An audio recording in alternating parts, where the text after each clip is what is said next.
قل انما انا بشر مثلكم يوحى الي صدق الله مولانا العظيم وبلغنا رسوله العلي الرفيع الكريم ونحن على ذلك لمن الشاكرين والشاكرين الحمد لله رب العالمين. کوئی مثل مصطفیٰ کا کبھی تھا نہ ہے نہ ہوگا. کوئی مثل مصطفیٰ کا کبھی تھا نہ ہے نہ ہوگا. کسی اور کا یہ رتبہ کبھی تھا نہ ہے نہ ہوگا.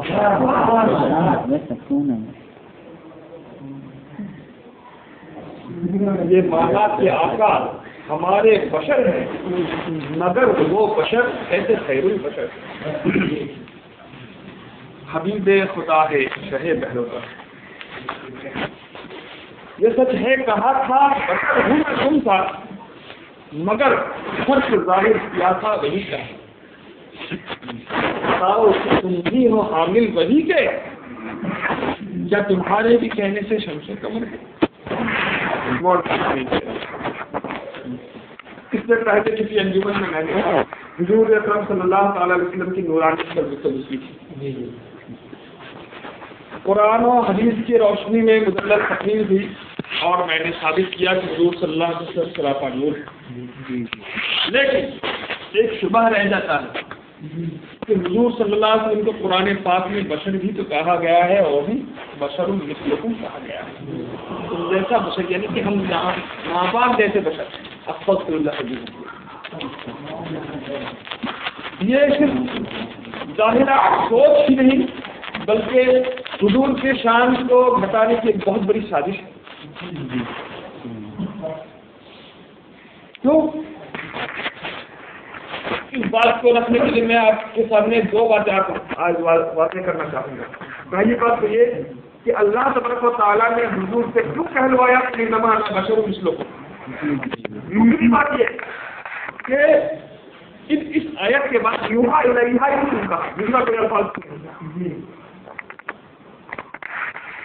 سب سے پہلے تو ہم لوگوں کو یہ جاننا پڑے گا کہ قل انما انا بشر مثلکم کہلوایا کیا. ہم دیکھ رہے ہیں رسول پاک صلی اللہ تعالیٰ علیہ وسلم کے کا پسینہ ہمارے جیسا نہیں پھر بھی اللہ فرماتا ہے بشر مثلکم. ہم دیکھ رہے ہیں کہ رسول پاک کا چلنا ہماری جیسا نہیں پھر بھی کہتے ہیں بشر مثلکم. ہم دیکھ رہے ہیں کہ حضور کا روزہ ہماری طرح نہیں پھر بھی کہہ رہے ہیں بشر مثلکم. ہم دیکھ رہے ہیں کہ حضور کی پیدائش ہمارے جیسا نہیں ہے پھر بھی کہہ رہے ہیں کہ بشر مثلکم. یہ تو بڑی طویل گفتگو ہے. اتنی طویل گفتگو ہے کہ لگ بھگ 2-2.5 گھنٹہ بھی اگر دیا جائے تو اس کو مکمل نہ کیا جا سکے گا. لیکن کیونکہ وقت کی قلت ہے اسی وقت کی قلت کے طور پر میں چند باتیں کہہ کر کے یہاں سے گزرنے کی کوشش کروں گا.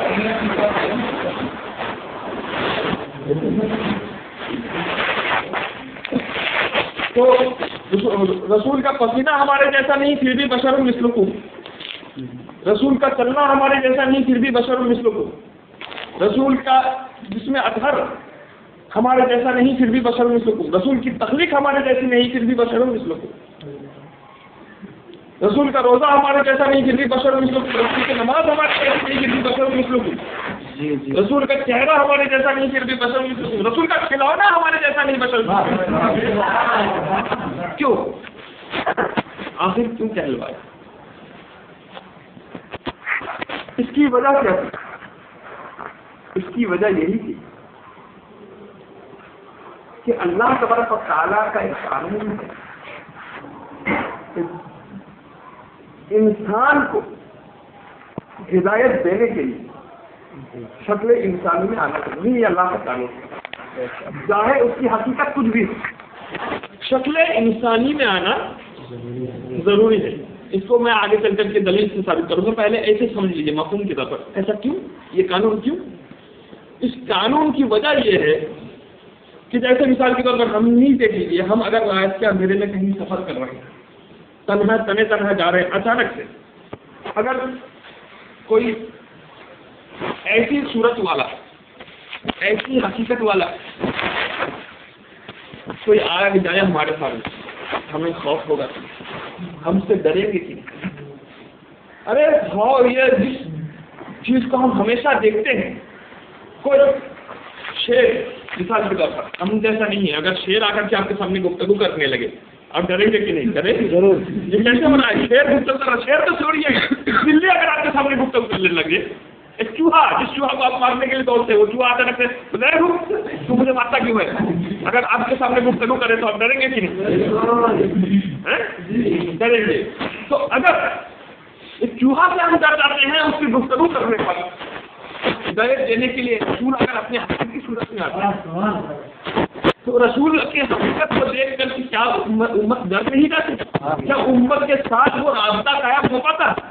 وہ رابطہ نہ قائم ہونے پر، وہ رابطہ قیام نہ ہونے کی وجہ سے ہی اللہ تبارک و تعالیٰ نے حضور کو حقیقت سے لبادہ بشری میں بھیجا تاکہ یہ ڈر ختم ہو جائے اور حضور کے قریب آتے جائے اور ہدایت کا جو مقصد ہے وہ پورا ہو جائے. اس کی دلیل کیا ہے؟ قرآن پاک کی دلیل یہ ہے کہ اللہ تبارک و تعالیٰ قرآن پاک میں فرماتا ہے کہ میں اگر فرشتے کو بھی بھیجتا لوگوں کی ہدایت کے لیے تو مرد کی صورت میں بھیجتا. تو اللہ کے اس قول سے پتہ چلتا ہے، حالانکہ یہ دلیل ان وہ لوگ ہمارے اوپر فٹ کرتے ہیں کہ دیکھو انسان ہی بنا کر کے اللہ بھیجتا. ارے پگلا، یہاں اللہ تبارک و تعالیٰ پہلے ہی فرما دے رہا ہے کہ اگر فرشتوں کو بھی بھیجتا ہے اس کا مطلب اس کی حقیقت فرشتہ ہوتا، لیکن شکل کس کا ہوتا؟ مرد کا ہوتا. اس کی حقیقت نہیں بدلتی، صرف بدل کیا جاتا ہے؟ شکل بدل جاتی. تو گویا نے اللہ تبارک و تعالیٰ نے اس آیت سے واضح کر دیا کہ دیکھو حقیقت چاہے کچھ بھی ہو اس کا لبادہ الگ ہو تاکہ خوف ختم ہو جائے. خوف ختم ہونے کے بعد ہم لوگوں کو بات سمجھ جائے. تو چلیے صرف بشر کہہ دینے سے کافی تھا. بشر المثلکم کیوں کہا؟ ہم دیکھ رہے ہیں رسول پاک صلی اللہ تعالیٰ علیہ وسلم سراپا معجزہ، پھر بھی بشر المثلکم کہہ رہے ہیں. کیوں؟ اس کی وجہ جاننے کے لیے 2 حدیثوں کی طرف روشنی کرنی ہوگی اور ایک تاریخ کا مطالعہ کرنا ہوگا. حضور سے اور بھی 2-2.5 ہزار سال پیچھے جائیے. جناب خلیل نمرود کا دربار سجا ہوا ہے. نمرود کے دربار میں آئے تبلیغ کرنے کے لیے، ہے نا؟ تبلیغ کرنے کے لیے آئے. نمرود کہتا ہے ارے خدا کو مجھے خدا نہیں مانتے ہو، کسی اور کے خدا مانتے ہو تو تمہارے خدا کی ایسی کیا بات ہے جو نہیں ہے؟ تو حضرت خلیل فرماتے ہیں کہ میرا خدا تو وہ ہے جو زندوں کو مردہ کرتا ہے، مردوں کو زندہ کرتا ہے. یہ میں بھی کر سکتا ہوں.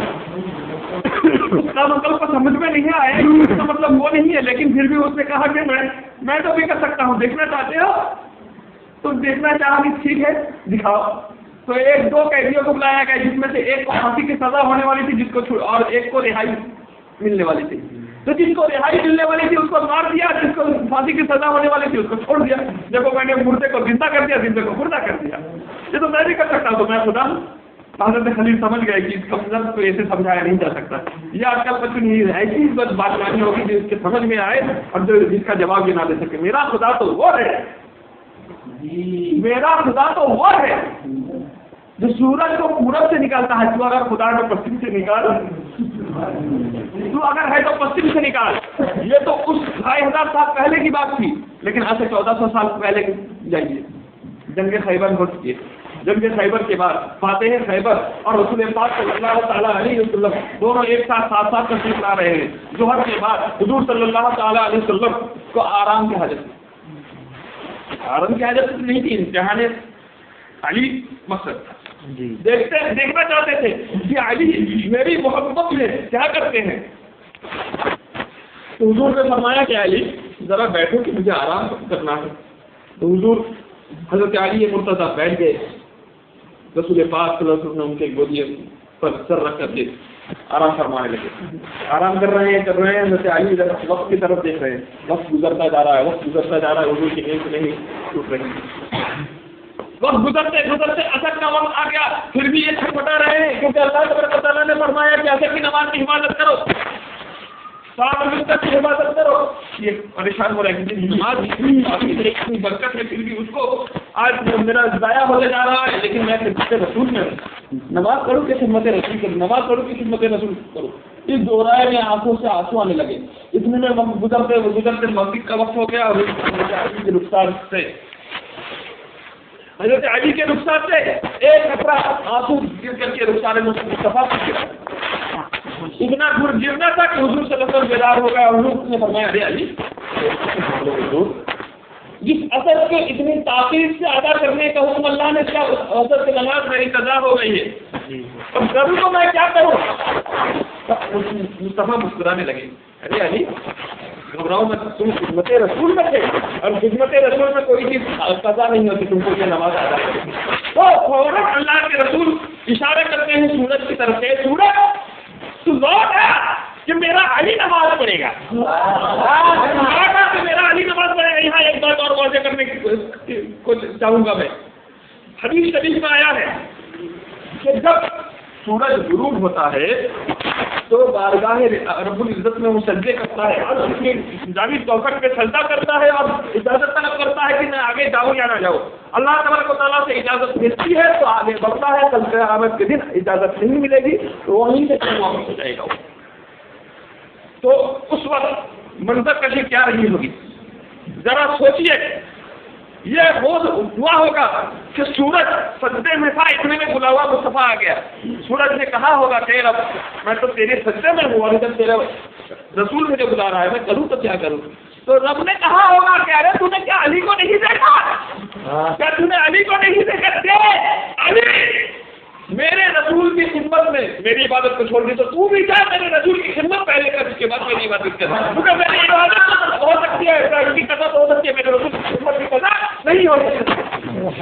فوراً لوٹ آئے پشچم سے لوٹ آئے.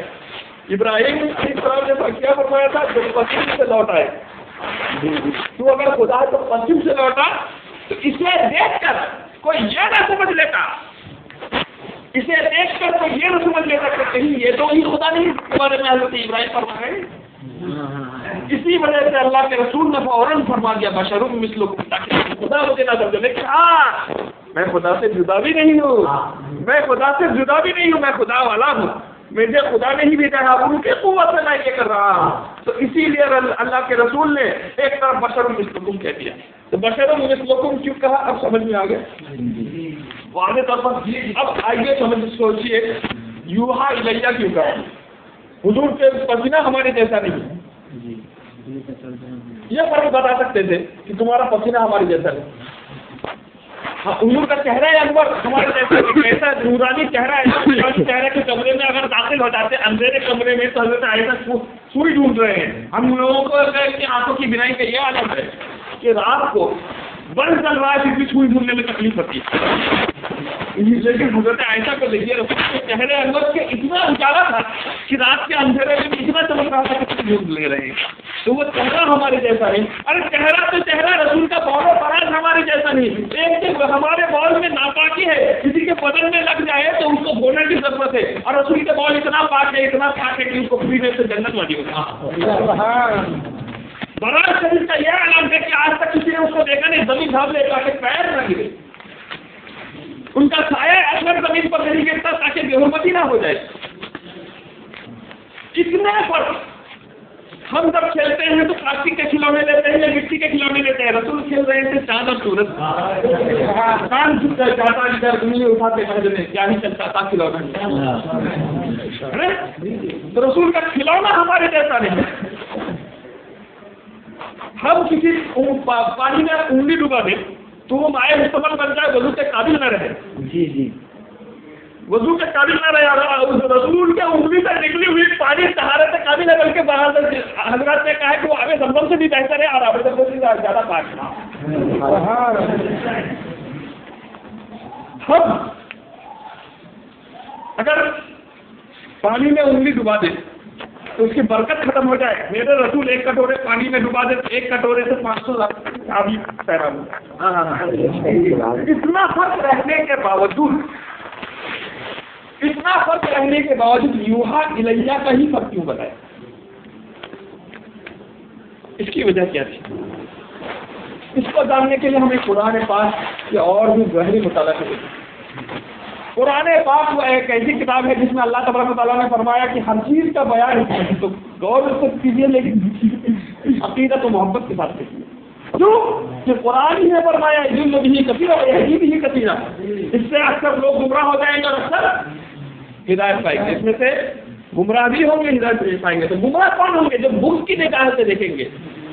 وہ حدیث یاد رکھیے کہ صدیق اکبر رسول پاک کے چہرے انور کو دیکھ کر کے فرماتے ہیں یا رسول اللہ آپ کے جیسا حسین میں نے آج تک کسی کو دیکھا نہیں، تو حضور فرماتے ہیں صدقہ، جی آپ نے سچ فرمایا۔ ادھر ابو جہل حضور کے چہرے کو دیکھ کر کے فرما رہا ہے کیونکہ بغض کی نظر، اسی لیے فرمایا کیا کہ یا رسول اے محمد تم سے زیادہ بدصورت میں نے کہیں نہیں دیکھا، نعوذ باللہ، تم سے زیادہ بدصورت میں نے کہیں نہیں دیکھا۔ حضور مسکرا کر کے فرما رہے ہیں صدقہ، تم سچ کہہ رہے ہو۔ حضرت صدیق اکبر حیران پریشان، یا رسول اے میرے مولا اے میرے آقا آخر ماجرا کیا ہے؟ میں بھی سچ کہہ رہا ہوں، تم سچ کہہ رہے ہیں، یہ کیسے ممکن ہے؟ تو رسول فرماتے ہیں میں آئینہ ہوں، تم خوبصورت ہو، تم نے اس کی نگاہ سے مجھے دیکھا اسی لیے مجھ میں خوبصورتی نظر آئی، اس نے بغض کی نگاہ سے لے کر دیکھا اس لیے حضور کی اس کی نظر سے ہم قرآن میں دیکھتے ہیں تو ہر آیت میں نزول کا نظر نظر آتا ہے، اور وہ قرآن میں بغض کی نظر سے دیکھتے ہیں اس لیے رسول کا خود نظر جی تو جیسا ہوگا یہ بھی ویسی ہوگی نا۔ تو اللہ اس یوحا الیہ کے فرق کو جاننے کے لیے قرآن پاک کا اور گہرا مطالعہ کرنا ہو رہا ہے۔ قرآن فرماتا ہے لو انزلنا هذا القرآن على جبل لرأيته خاشعا متصدعا، لو انزلنا اگر میں اس قرآن کو اتارا، حاضر قرآن اس قرآن کو اگر اتارا جبل اس پر پہاڑ پر، تو کیا ہوتا؟ اس پہاڑ پر اتارنے کے بنا پر یہ پہاڑ تکنا چور ریزہ ریزہ ہو جاتا۔ تو آپ سر بولے گا کہ مولانا صاحب اس کے ساتھ اس آیت سے کیا تعلق ہے؟ انہیں بڑا گہرا تعلق ہے۔ یوحا کا مطلب کیا ہے؟ یوحا وہی ہے، وہی کیا ہے؟ قرآن سے ہے۔ اب غور کیجیے، قرآن وہی ہے، قرآن کو اگر اتارتے پہاڑ پر، پہاڑ کی چیز سے بنی ہے بھائی، پتھر کیا ہے؟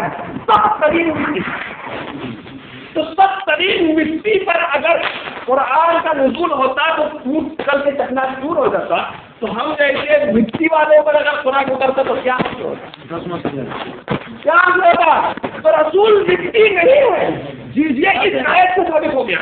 کیونکہ اگر رسول مٹی کے ہوتے تو پہاڑ چکنا چور ہو گیا تو رسول کی ذات بھی چکنا چور ہوتا کہ معذرت، لیکن چکنا چور نہیں ہوا۔ یہ اس بات کی دلیل ہے کہ رسول صلی اللہ علیہ وسلم نور ہے، اسی لیے اللہ کے رسول کے لیے فرق بتا دیا کہ تم بشر مثلکم کو سمجھو، شکلاً بشر سمجھو، حقیقتاً اور تخلیقاً بشر نہیں ہو سکتے، کیونکہ یوحا الیہ ان کی تخلیق نور سے ہو گئی ہے، اور اس کی دلیل کیا ہے کہ ان پر وحی نازل، تم پر وحی نازل نہیں ہوتی ہے، تم پر وحی نازل ہوتی ہے۔ فرماتا ہے کیا فرماتا ہے شاید یہ سچ ہے، کہاں میں بشر ہوں میں تم سا، یہ بات سچ ہے۔ حضور نے فرمایا کہ کل انما انا بشر ہوں، یہ سچ ہے، کہاں کا بشر ہوں میں تم سا، مگر فرق ظاہر کیا تھا وہی کا، جس بات کا فرق ظاہر کیا تھا وہی کا فرق، کیوں یہ وہی کا فرق ہی سب کچھ سب سے بڑا فرق ہے کہ حضور کی تخلیق نور سے ہوئی ہے اور ہماری تخلیق مٹی سے ہوئی ہے، اور نور اور مٹی میں کبھی مواقع کبھی ہو ہی نہیں۔ اسی لیے جیسا کہے کہا تھا بشر ہوں میں تم تھا، مگر فرق ظاہر کیا تھا وہی کا۔ بتاؤ کیا تم بھی ہو حامل وہی کے؟ کیا آپ پر بھی وہی اترتا ہے؟ تمہارے بھی کہنے سے شمس و قمر ہے، شمس و قمر تمہارے کہنے سے چلتا ہے، ہم اشارہ کریں گے تو اپنی بیوی نہ چلے، میرا بیٹا نہ چلے، میرا بھائی نہ چلے، اور حضور اشارہ کرتے ہیں تو شمس و قمر درخت پودے سب کچھ چلنے لگتے ہیں، پھر بھی کیسی مماثلت؟ کیسے کہتے ہو کہ رسول ہمارے جیسا ہے؟ نہیں، رسول صرف شکل ہمارے جیسا ہے۔ کیوں؟ ہم کبھی کسی کو مثال کے طور پر کہہ دیتے ہیں ارے گدھا کہیں کا، کسی کو ہم گدھا کہہ دینے سے کیا وہ گدھا بن جاتا ہے؟ کبھی خود کو بھی ہم لوگ کہہ دیتے ہیں نا، کبھی کم عمری والا کوئی کام مجھ سے ہو جاتا ہے اور سمجھ میں آتا ہے ارے یہ اتنا بڑا گدھا ہوں کہ یہ غلطی کر بیٹھے، کہتے ہیں نہیں؟ کیوں کہتے ہیں؟ اس کی وجہ یہ ہے کہ وہاں اس معاملے میں وہ معافرت پائی گئی، نہ کہ پورے طور پر میں گدھا ہوں، پورے طور پر تو میں گدھا نہیں ہوں، نہ پورے طور پر آپ گدھا تو سطلق، کیونکہ رسول کو بشریت حق کا لبادہ پہنا دیا گیا تھا، اسی وجہ سے رسول نے کل انما انا بشر حکم کہا سطلق طور پر، لیکن حقیقت کی یوحا الیہ، اسی وجہ سے رسول آپ صلی اللہ علیہ وسلم کے کو انما انا بشر مثلکم کہا گیا، ساتھ میں بتا دیا گیا کہ یوحا الیہ کے ساتھ جب فرق ظاہر ہو گیا سمجھا نہ کرو، کیوں؟ کیونکہ اللہ خود نور ہے، کیونکہ اللہ خود فرماتا ہے اللہ نور السماوات والارض، قرآن خود نور ہے اور لانے والا بھی نور ہے۔ اب اس کا حضرت جبرائیل نور کی تقریر ہے نا، دینے والا نور، جس چیز کو دیا وہ نور، جس جو لا رہے ہیں وہ نور، جس کے اوپر اترے وہ مٹی ہو بھلا، کیسے سمجھ میں آتا ہے؟ آپ کو سمجھ میں آتا ہوگا، ہمیں تو سمجھ میں نہیں آتا۔ تو جس چیز ہاں اب نور کے وسیلے سے ہم مٹی والوں پر اتری نہیں ہے، ہم مٹی والوں کو سمجھ میں آئی ہے قرآن، سمجھ میں آنا اور ہے، اترنا اور ہے۔ تو رسول کی حقیقت نور ہے، اس سے پتہ چلا۔ آگے چل کر کے اگر کوئی ایسے عقل پر سوالات کرے تو ان کو یہی بتا دیجیے گا کہ بھیا یوحا الیہ کیوں کہا؟ حضور کے اتنے فرق ہونے کے باوجود یوحا الیہ کا فرق کیوں کہا؟ اس بات کا جواب دے دو، ہم سب مان لیں۔ اس کے بعد انشاءاللہ تبارک و تعالیٰ اگر اللہ نے چاہا تو کوئی ذہنی پریشانی آپ لوگوں کو نہ رہے گی۔ وآخر دعوانا الحمدللہ۔ آگے